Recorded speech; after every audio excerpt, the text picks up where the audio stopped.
If you want to support the show, the best way you can is through any of the books or current ongoing Vela shorts that are being released on a regular basis. The easiest way to find this is to go to bit.ly/tmrbooks, and you'll have links there to everything. All of my Kindle books are available for free. If you have Kindle Unlimited, you don't have to pay anything. You get it with your subscription. You can read them all. They're all in screenplay format. That includes Swan Song, The Muses, Duet, In the End, Our Past Does Not Define Us. Anything else that I've written that's available on Kindle, it's available there. You can buy a soft cover if you want. There's a hardcover collection of all of the Swan Song books, all combined into one. That's available as a hardcover. You can pre-order Echo Alpha, which is coming out in November. All of these things are available if you go on Amazon. But quick link, if you go bit.ly/tmrbooks, I have them all there, nice, easily cataloged. Also, down toward the bottom, we have the Kindle Vela content. The first 3 episodes are always free, and then after that, there's a token system that you can use to read. Even if you don't like it, just give it a thumbs up. That way we can get it up higher so more people see it. So one final time, that's bit.ly/tmrbooks, and every Wednesday there's a new Vela book that goes up. Taser and Acrobat, Nanite and Rosebud, Tales from Another World, and The Alchemist and the Illusionist. All go up on Wednesdays, and it's all available on Kindle Vela. All of this is available bit.ly/tmrbooks. Sorry to overload the front, but before we start, one final thing. If you can please go on Apple Podcasts, if that's how you listen, and give us a 5-star rating, that would mean a lot. We're trying to get on to Rotten Tomatoes and sites like that, and we need to get more reviews to be accepted. So if you can go on and give us a 5-star review there, that would be amazing. Thank you very much. We appreciate everything you guys do when you listen.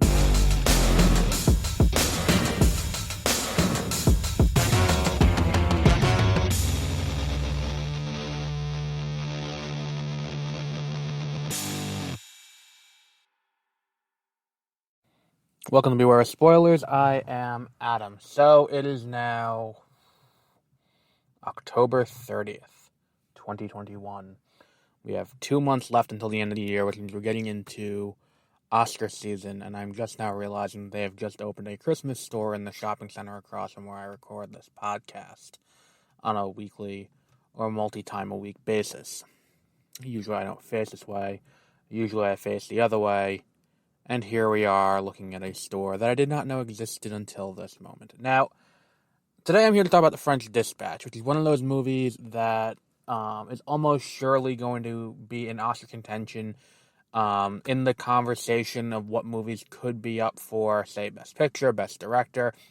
And I think it's not going to be seriously considered in any major categories because it's great, but at the same time, it's Wes Anderson, and I don't mean that as a pejorative. I mean, like, I don't think there's a director around today that you can watch one of his... Like, if I pick up if I take a picture, a screenshot of any given frame in a Wes Anderson movie, you can tell it's a Wes Anderson movie.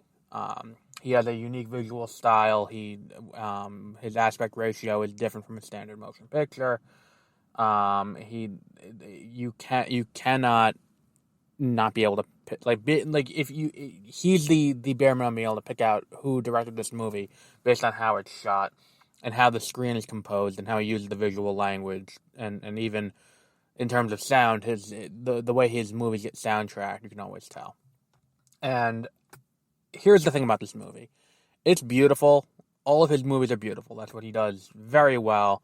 The story's told great. The acting performances are all great. He brings all his friends in. In a movie like this, what we kind of want to do is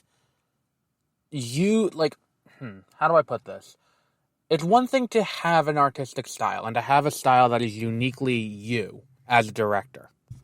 Like, okay, you tried an anthology that's cool and it came out well, and I think that the anthology style is something that really should make a comeback.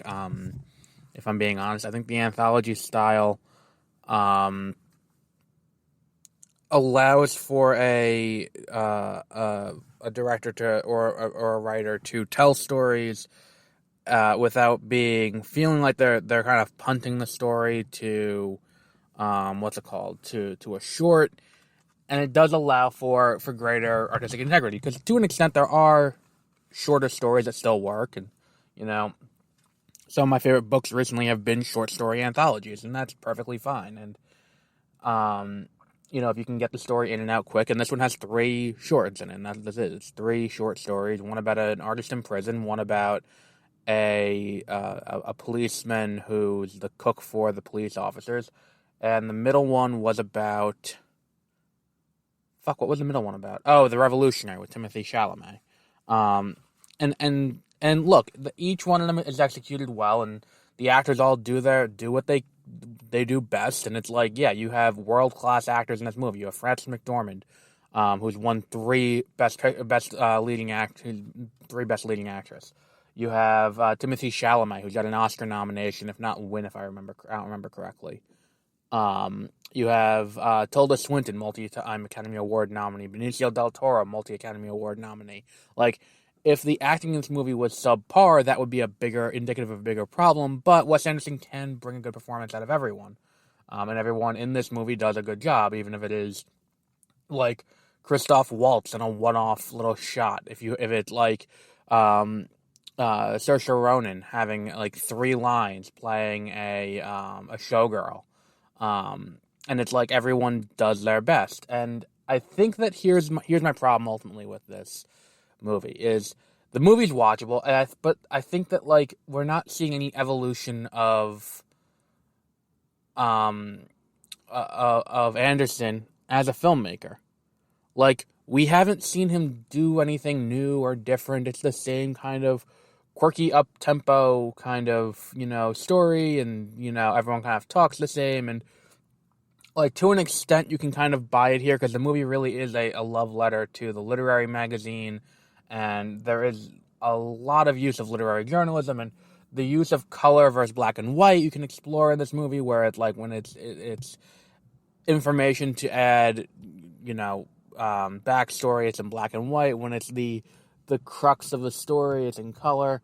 All these things are interesting and fun to play with, but the movie doesn't do anything unique. And if we're going to, talk about a director with a storied career, with a unique visual language all his own, I kind of want to see him evolve a little bit.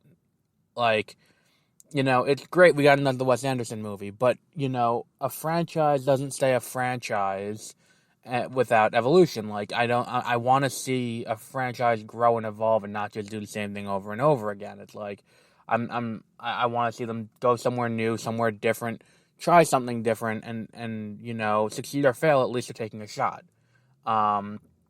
This doesn't feel that way. This feels like Wes Anderson comfortably sitting into what he does well. And again, he does it well, and I can't fault him for it, but if we're going to say go see this movie or don't go see this movie, it's like if you've seen Grand Budapest Hotel, if you've seen Rushmore, if you've seen The Royal Tenenbaums, if you've seen any of his other movies, you've seen this movie before. Although I think this movie does break his train record. But look, I can't say that it's not done well. So if you like Wes Anderson and you like his usual trappings, and you're going into this expecting to see the same thing you've seen before, then enjoy this movie. Because it's not bad.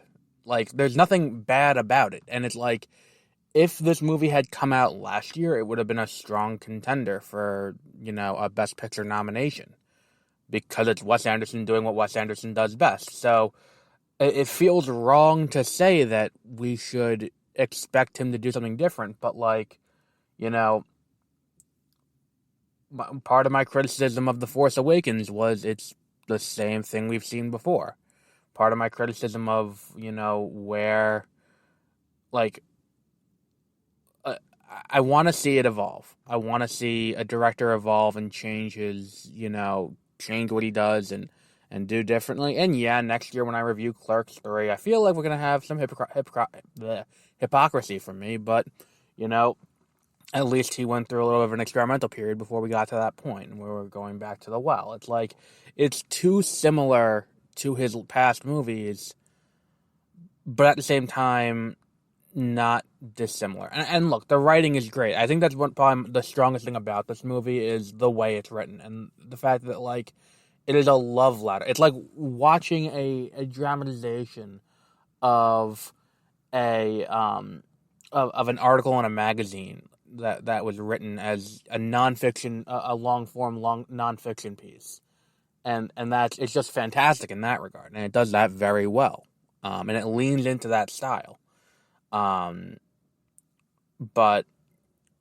I feel weird. I feel weird about this because I feel like I can't say it's bad. Like, there's nothing you can say about this movie that's bad, but it just doesn't feel any different. So it feels consistent, I guess. It's like consistently good. I don't know what my criticism is of this. Like, it's a great movie, but I want to see something different. Like, I want to see, I want to see him take that next step. And, he's done so many movies, and with this level of success, try something new. And I don't think this movie quite does that. And, if you just want to see him do what he does best, this movie's great for that. Fantastic. It's him at his best. Him following all of it. Like, if you like other Wes Anderson movies, you will like this one. If you do not like other Wes Anderson movies, you will not like this one, because it's more of the same, for better or for worse. And to be honest, I do like his movies to begin with, so I can't be like, I can't say that, this was a disappointment, because it delivered exactly. It's like, when I go to a Fast and Furious movie, it's like I'm going to this movie expecting to see women in bathing suits and fast cars, and the movie delivers women in bathing suits and fast cars. So, like, what am I expecting differently? And I get mad at people who are like, oh, what are you expecting that's different? And it's like when I see like Godzilla vs. Kong, it's like, I'm here to watch two monsters fight. Do I get two monsters fighting? Does it look cool? Is it well done? If yes, movie's good. At the same time, it's like, for some reason, this just feels like that's the wrong answer here. But yeah, definitely worth a watch if you like Wes Anderson. If you do not like Wes Anderson, it is not worth a watch. You will not like it, because it's the same. So we'll wrap up there for today. And we'll be back next week with The Eternals and with Spencer, the Princess Diana biopic, with Kristen Stewart in the lead. For those of you in the United States, go out on Tuesday and vote. It is election day, even if it is not a presidential election or a midterm election for your representative. There's still local elections. Where I am, we have district attorneys up. We have sheriff's offices up, town council, city council, all that stuff still up for re-election. And these things do influence your local politics. So get out, vote. This coming Tuesday, November 2nd, is Election Day in the United States. So until next time, have a great rest of your week. Do you like the show? Do you hate the show? Are you indifferent to the show? No matter what, you should probably let us know what we're doing so we can change it to better suit you, the listener's needs. You can go to either bit.ly/BOScontact, which is a contact form page you can use. Also, you can just email us directly at 30minutereviews@gmail.com. If you have questions that you would like us to answer, we can answer them on the air. We have a few questions every week that will be selected to be answered on air.